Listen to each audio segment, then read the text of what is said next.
Falëndërime dhe lavdërimet i takojnë Allahu xhalla xhelalu, atë falënderojmë dhe vetëm prej tij ndihmë dhe falje kërkojmë.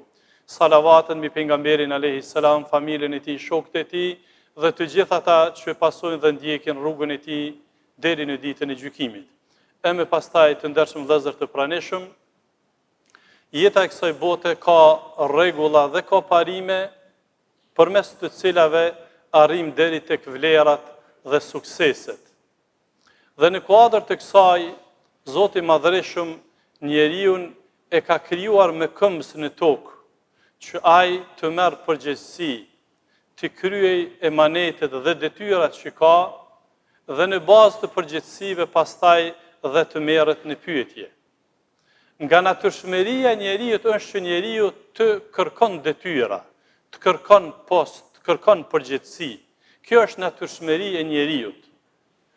Dhe kjo natyrshmëri pra përputhet me krijimin e tij për shkak të realitetit të jetës së kësaj bote.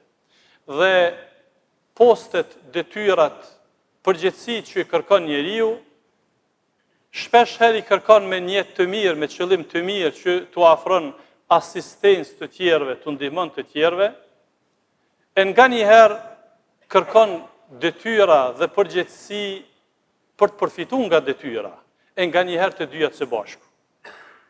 Dhe duke qenë se kjo çështje qëndron kështu, do të mundohemi që në këtë hutbë të trajtojmë mendimin fetar lidhur me atë se si qëndron feja në raport me marrjen e detyrave, përgjegjësive, udhëheqëse, menaxhuese, çfarë do të qoftë dhe ku do të qoftë. Të ndershëm vëllezër, gjithsesi që kjo temë don trajtim të gjerë, por po mundohemi t'i themi disa fjalë, me qëllim që në prag të një kohe dhe një date që është e rëndësishme, ne do të jemi vigjilent, pra ti paraprim gjërave para se të marrim përgjegjësi. Në radhë të parë të ndershëm vëllezër, faktet fetare flasin se çdo kush i cili merr detyra ka për dhënë përgjegjësi para Zotit. Siç thot pejgamberi alayhis salam, kullukum ra' wa kullukum mas'ulun an ra'iyatihi. Secili prej juve jeni çoban, jeni përgjegjës dhe do të mirreni në pyetje për përgjegjësi që keni marrë. Pra i bie se çdo kush i cili merr një përgjegjësi menaxheriale, është përgjegjës për diçka, ka mu marrë në pyetje.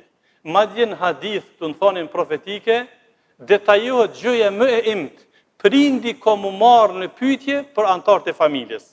E llogaritni tani ai që ka punëtor, e llogaritni ai që merr detyrë udhëheqëse në nivel të vendit, ose edhe me gjërë.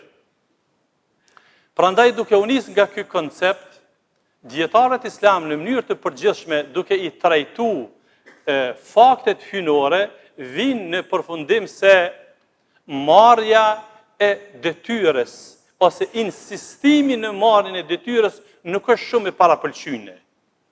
Pra, sipas fakteve fetare hyjnore, detyra është mirë me t'u dhanë, jo me e kërku. Dhe për këtë na flet pra më së miri pejgamberi alayhis salam, të cilin Allahu e ka dërguar mëshirë për njerëzimin dhe mësues të njerëzimit. Në një thënie të tij që ka nxjerrë Imam Buhariu, thot pejgamberi alayhis salam se ju si njerëz pra jo sheni për të marrë detyra dhe përgjegjësi, por se ajo në ditën e gjykimit është përgjegjësi dhe llogari. Prandaj në kuadër të kësaj, që nga në gjeneratat e hershme, po flasim në kohën e shpalljes, me që thamë se është natyrshmëri e njeriut me kërku detyra, ose përgjegjësi, me kërku me qenë udhëheqës, por është natyrshmëri e njeriut, njëherë pejgamberi alayhis salam po kërkon një person me dërgu si me këmbës përgjegjës në një vend, në cilësinë e kohës tonë të ambasadorit.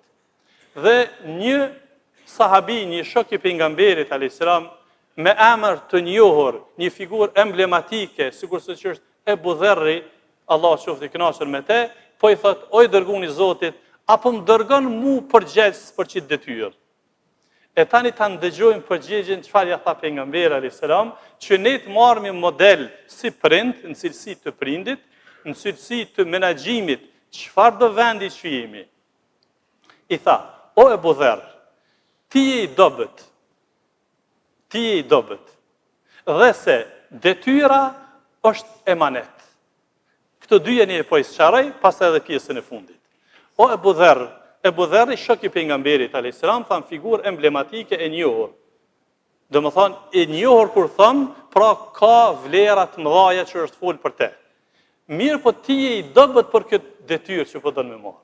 Por në anën tjetër, marrja e menaxhimit, e udhëheqjes, është emanet.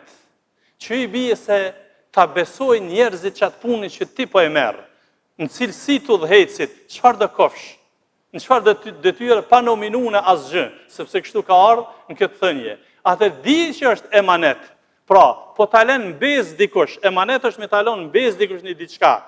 Pra, e din që ti prind çati grupit njerëzve, atë di që ata kërkojnë llogari. Mirë, po edhe i thot në fund, dije se që në ditën e gjykimit është nënçmim, është vuajtje dhe është personi do të pendohet pse ka marrë këtë përgjegjësi. Pra duke marrë që të thoni profetike, e vërtetojmë atë që tha më herët, se dietarët islam thonë që kërkimi i detyrës për të udhëheq nuk është shumë e lavdëruar. Nëse tipet, pastaj dikush duhet me marrë, sepse dikush duhet të menaxhojë institucionet, dikush duhet të menaxhojë popujt, shtetet e kështu me radhë. Por dallon çështja me të ofru detyra dhe me të imponu dhe dallon me e kërku atë e aq me tepër nëse e bëhet edhe me interesa parciale ose individuale.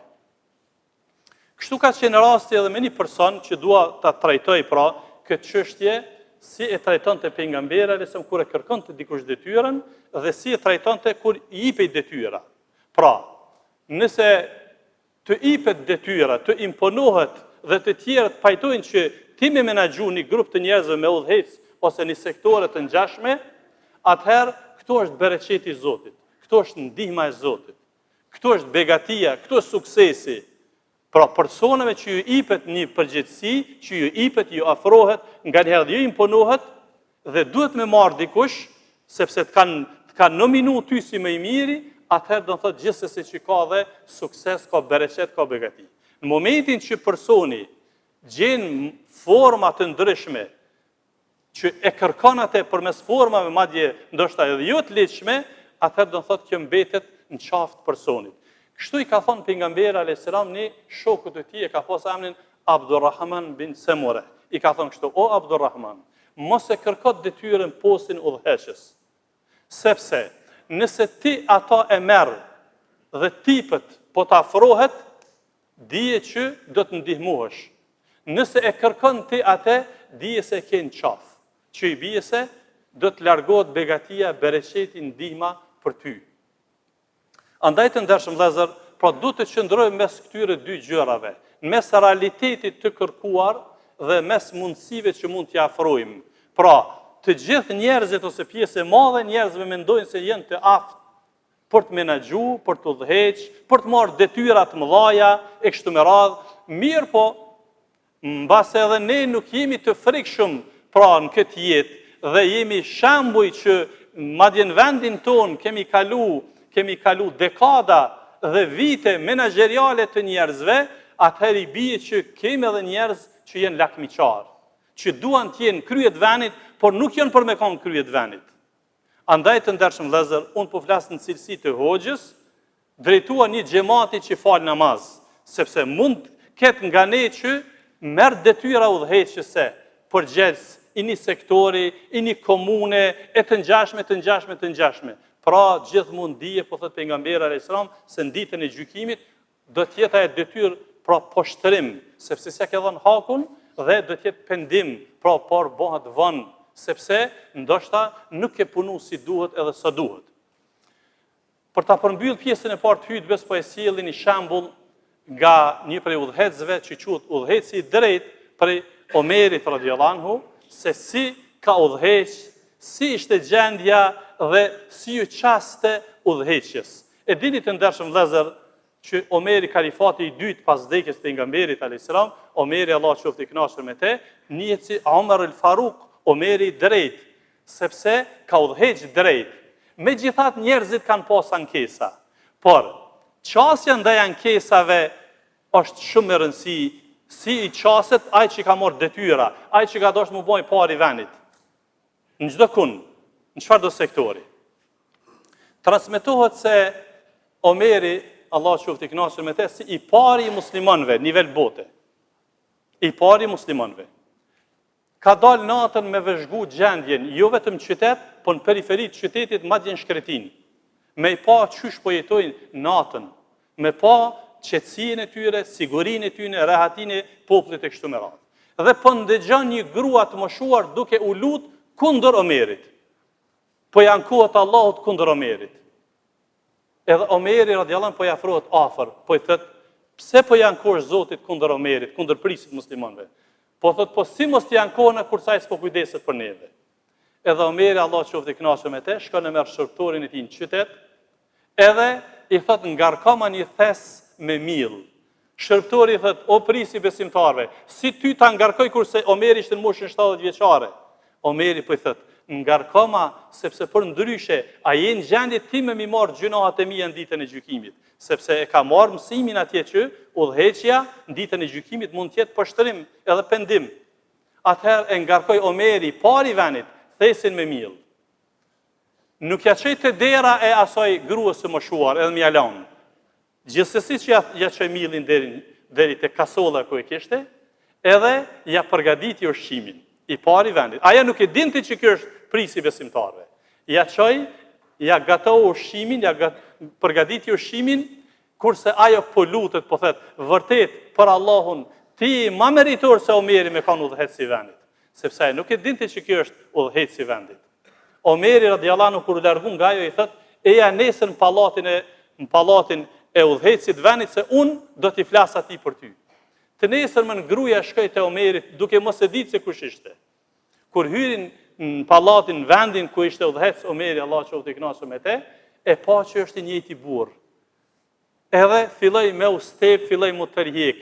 Omeri radiallahu anhu e thiri, tha eja këtu, sepse ti ki të drejtën tone. Aty ishte prezent Aliu dhe Uthmani. Dhe po i thot Omeri kështu. Por përveç që i shërbej pram, një natë përpara i shërbej natën, tash po i thot, sa po ma shet ti atë ankesën tane që dje janë ku të Zoti? Sa po ma shet, unë jam interesu me ta blej? Po i thet, a je i kënaqur më ma shit me 40 dirhem. Dhe gruaja tha po, ja dha 40 dirhem. Omeri radiallahu anhu po i thot, personi që ishte afër, shkruaj në letër, marrëveshjen mes udhëhecit muslimanëve dhe filanës që po ja blej ankesën para Zotit. Atyri që ishin prezent, dëshmitari ishte Uthmani dhe Aliu, dy prej kalifatëve pas tina pastaj, po i thot, kur unë të vdes, vendosmna në mes gjoksit dhe qefinit tim, që në ditën e gjykimit ta kam dëshmi se je mundu m'ja vëdhon haku njerëzve. Pra, kjo është ngjarja. Kjo është një prej historieve të ngjarjeve shumë madhështore të Omerit radiallahu anhu dhe shokëve të pejgamberit alayhis salam. Të tillë ishin të ndershëm vëllezër. Pra, kështu du ta kuptojmë, pra edhe në këtë kohë, edhe ne si besimtar, e uroj që nëse ka dikush prej besimtarve që merr detyra udhëhecse, kështu du ta kenë konsiderat se ti në shërbim të popullit, jo vetëm fjalë, slogan që po flitet gjatë zgjedhjeve, jo, në praktik, natën me dalë me vëzhgu gjendjen e njerëzve siç është. Pra të ndershëm vëllezër, gjithsesi që ne duhet marrëmi modele dhe shembuj, sepse vërtet pra marrja e detyrës është përgjegjësi para Zotit, është emanet para Zotit, por gjithsesi përgjegjësi edhe para popullit dhe kërkojnë përgjegjësi. Allahu na mundsoft që nëse marrim përgjegjësi, të çojmë në vend emanetet dhe të jemi të dinjitetshëm, të jemi të drejtë dhe të jemi prej atyre që Allahu është i kënaqur me ne. E them këtë që dëgjuat, kërkoj falje për vetë dhe për ju, kërkoni edhe falje sepse Allah është falës. Të ndershëm vëllezër të pranishëm, e kemi një urdhëresë nga Kryesia e Bashkisë Islame për datën 12 për ditën e diellit, që është ditë e zgjedhjeve, që të jemi të dinjitetshëm, të kujdesshëm, të matur, pra të jemi transparent dhe të respektueshëm në raport me njërin tjetrin. Kjo është urdhëresa për mënyrë të përgjithshme që përcjell Muftiu i Republikës së Kosovës, Naim Tërnava. Prandaj pra të tregojmë maturi, pjekuri në këtë ditë, por gjithsesi edhe përgjithësi atë që e tham edhe më herët. Andaj patjetër se ne do ta kuptojmë që jeta e kësaj bote kalon shpejt, përgjithësi para Zotit janë të mëdhaja, e patjetër që edhe emaneti ose atë që të tjerët na i lënë në besë është përgjegjësi para Zotit të madhërisëm. E lutim Allahun xhelle xhelaluhu për mirësi dhe mbarësi për vendin tonë, për shoqërinë tonë, lutim Allahun për udhëzim për vetvete, për fëmijët tanë dhe t'juajt, për familjarët tanë dhe t'juajt, për muslimanët kudo që janë. Lutim Allahun e madhërisëm që ti të kalon nga ne, ju, vendi, shoqëria jonë dhe ka të qenë muslimanët krizat dhe vështirësitë e tyre, dhe njëkohësisht shfrytëzoj rastin që të përcjellim gëzimin, pra ose të shoqërohemi, të bashkangjitemi gëzimit të naljes së luftës në Gaza, gjithsesi që prej muslimanëve është që të shoqërohen, të bashkangjiten gëzimit aty ku ka vend për gëzim. Lutim Allahun që të mos përsëriten ngjarje dhe situata të tilla, jo vetëm aty, po askund në botë. Lutim Allahun xhelle xhelalu për mbarësi, paqë, tolerancë, mirësi kudo në botë. Lutim Allahun që të shëron të smuarit tanë dhe të mëshiron të vdekurit tanë.